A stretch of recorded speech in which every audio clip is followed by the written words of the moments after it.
Me he puesto un café porque para lo que os voy a contar creo que es mejor que nos pongamos íntimas, porque quiero contaros hoy por qué almacruda.coach, por qué la sociología, por qué la impro y por qué he elegido ayudar a mujeres a que lleven una mejor vida y a que tomen el espacio que les pertenece y que se merecen.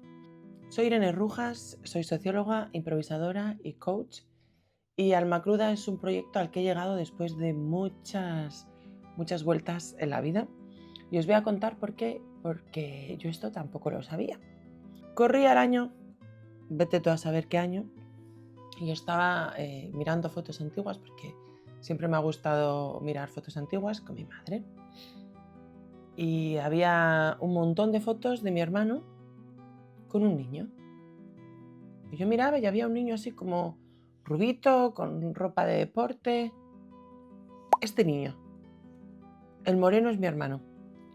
Yo pasaba el álbum, era un álbum de estos grandes que había en los 90, y yo por más que miraba, y decía, ¿y este niño todo el rato con mi hermano? ¿Quién es? Y mi madre estaba sentada, estaba a mi lado, y luego yo, mamá, ¿este niño que está todo el rato en las fotos con Javier? Irene, ¿estás tonta? ¿Quién va a ser? ¿Eres tú? Era yo. Una niña vestida de hombre, con el pelo corto, con un pelito así rubio que no me queda hoy, que yo no me acordaba. Estas fotos las estaba mirando cuando era adolescente y yo no me acordaba. Pero entonces todo volvió a cobrar sentido.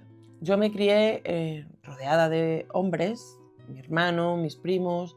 Fui a un colegio que había sido de hombres o de niños, justo hasta de hombres era, porque eran prácticamente todos profesores.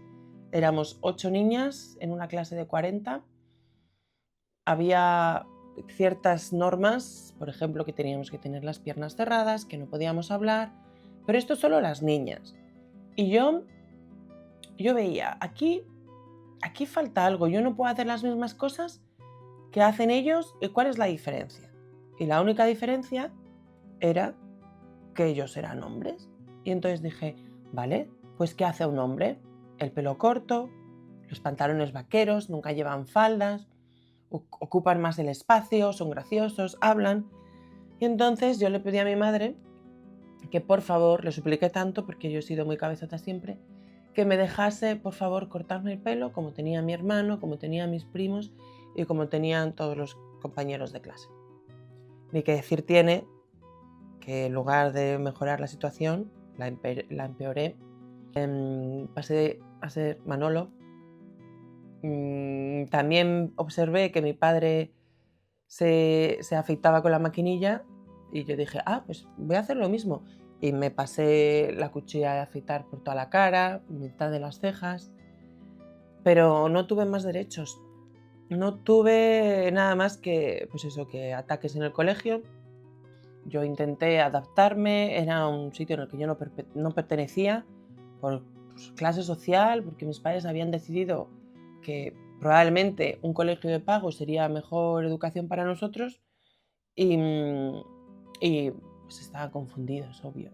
La educación en España, de donde yo soy, pública, es una maravilla y las pruebas yo las tengo con mis amigas que fueron a colegios públicos y están divinamente, realmente mejor enseñadas de lo que yo pude estar en ningún momento.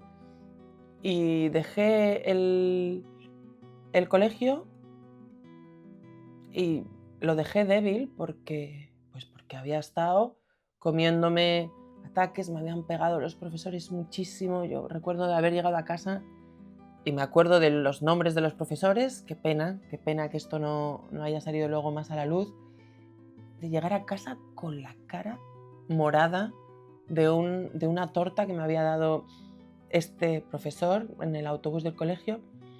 Me llegó a decir, recuerdo todos los nombres, me llegó a decir un profesor delante de 40 niños que ya me hacían bullying, aquí la única mierda que hay eres tú. Me sacó fuera sin haberme dejado explicarme por el comentario que había hecho. Entonces, el abuso era reproducido por los maravillosos profesores que procesaban una fe cristiana y un amor a los niños impresionante.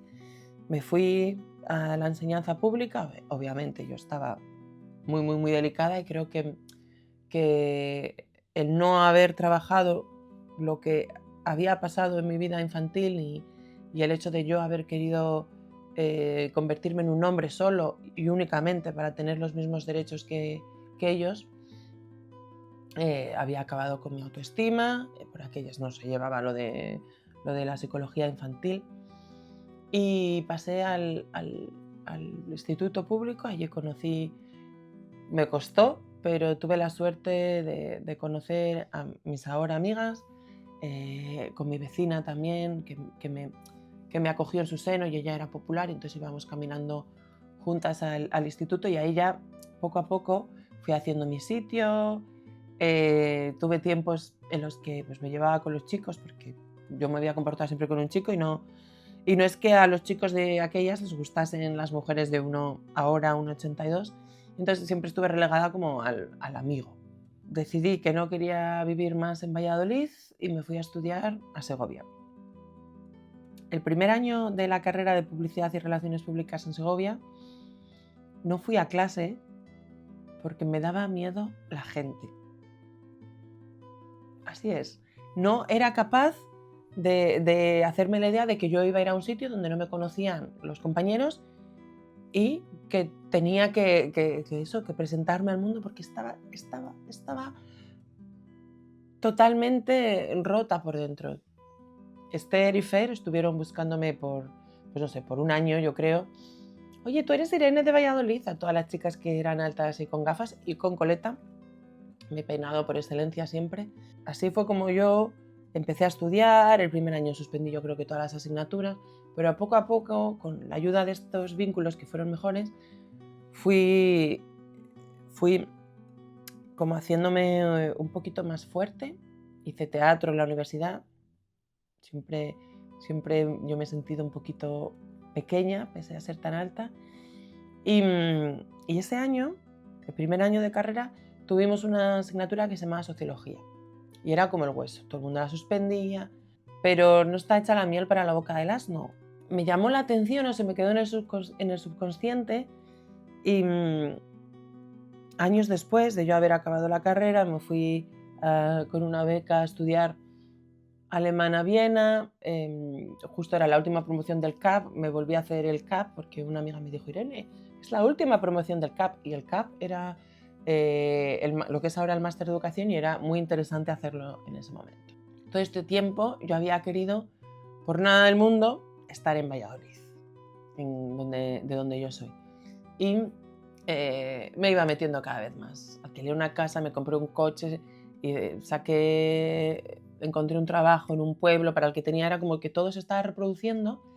Intenté mirar para poner un bar, porque el sueño de toda joven a que le ha gustado salir es montar un bar, sobre todo si es con un amigo. Y una situación muy grave cambió la vida como yo la había visto hasta ahora. Mi familia se vio muy afectada y yo estaba en el sitio donde no quería estar.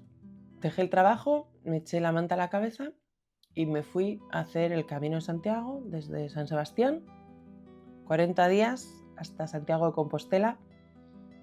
Ahí conocí a Ismael, un amigo que todavía lo veis en los comentarios de Instagram, es quien me apoya en todo lo que subo, y el andaluz que mejor imita el acento gallego. Es así. Y yo empecé el Camino de Santiago sola, y llegué sola a Santiago porque ellos hacían una noche más, pero durante el camino nunca me sentí sola, y creo que eso fue también como el reflejo de la vida. Me lié la manta a la cabeza y me fui a Coruña a estudiar Sociología.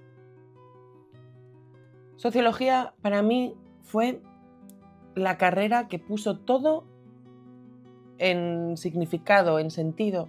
Todas las decisiones que yo había tomado a lo largo de mi vida, todo lo que me estaba pasando tenía un componente social y societal, y me hizo ver que no era mi culpa, que yo no tenía la culpa de lo que me había pasado, que si se metían conmigo porque me comportaba como un hombre era porque el ser mujer está condenado. No puedes correr como una niña, no puedes llorar como una niña, no puedes, además, si eres una niña, ser una niña que se sale de la norma. Y, por ejemplo, uno de los casos es ser alta o sentarte con las piernas abiertas o ser graciosa.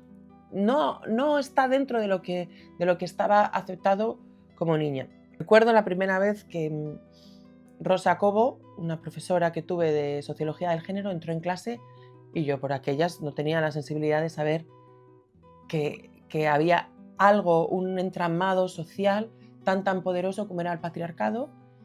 Y la primera clase yo fue como, ¡oh! Yo ni machista ni feminista. Pero ella y todo el grupo de profesores que tuve la suerte de tener en sociología, a los que les doy las gracias, cambiaron la visión que yo tenía del mundo. Le dieron una explicación. Entendí por qué la vida me había tratado como era y cómo todo lo que había pasado a mi alrededor me había cambiado a mí como persona. Yo probablemente no tuviese nada que hubiese tenido que tratar en un psicólogo si mi entorno hubiese sido más agradable. Después de eso me vine a Berlín y empecé a trabajar como azafata. Y yo sigo diciendo azafata, no sé si tiene otra connotación, pero me gusta la feminización del nombre azafata y lo digo como acción política prácticamente. El trabajo como azafata para mí también fue muy importante porque empecé a tener confianza en mí misma. Tuve por primera vez un trabajo que yo sentía que era cualificado, aunque no tuviese mucho que ver con la sociología. Había hecho también un máster de turismo, un trabajo que en España tiene mucho estatus, y había conseguido, después de emigrar a Berlín, lo que yo quería, que era pues un trabajo en el que me sintiese a gusto. Tenía aquí a mi mejor amiga, había conseguido pues tener la vida que yo quería, y de repente una cuestión de salud lo pone todo en riesgo. Lo pasé mal, obviamente, y como estaba en esta situación en la que necesitaba conectar con la gente, me apunté a clases de improvisación con Berlines Impro, y la primera clase fue para mear y no echar gota. La primera clase me tuve que ir, o sea, no podía. La primera clase, como, ¿qué hago? Yo he hecho teatro en la universidad, en el instituto. ¿Esto qué es? ¿Esto qué es?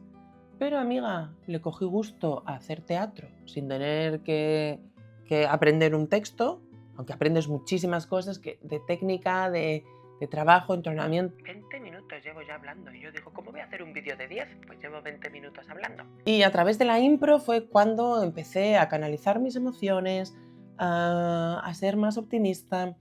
Conocí gente maravillosa, me subí al escenario y no tengo situación en la que haya sido más feliz que estando en un escenario, actuando, ni siquiera en el momento del aplauso, que es para todos los egos y es una maravilla, pero cuando estaba actuando y cuando me metía en el personaje y estaba en el momento presente, eso fue un aprendizaje de vida. Y como más aprende es enseñando, empecé a enseñar impro. Y a medida que fui enseñando impro, vi que había muchísima capacidad de transformación y aprendizaje a través de la impro, y con todo lo que había ido formándome también en este tiempo, desde que yo había dejado de volar, vi que había una posibilidad de, a través de la impro y de la sociología, hacer una intervención social y personal que ayudase a las personas que lo necesitasen a través del conocimiento y del coaching, con herramientas que vienen de la psicología positiva también, para poder hacer que las mujeres o que las personas que lo necesiten entiendan lo que yo no sabía cuando decidí cortarme el pelo, que las mujeres reconozcan su lugar, que tengan el valor de estar en el espacio que les corresponde, que no tengan síndrome de la impostora, que que se sientan capaces de hablar en público, que se sientan capaces de tomar puestos de poder en las empresas, en las asociaciones, en todos los grupos, en el arte también. Y esa es mi misión, utilizar lo que a mí me ayudó para acompañar a personas a que su vida sea mejor y estén empoderadas. Y nada, esta es mi historia. Siempre hay más, pero bueno, irán saliendo en los siguientes vídeos.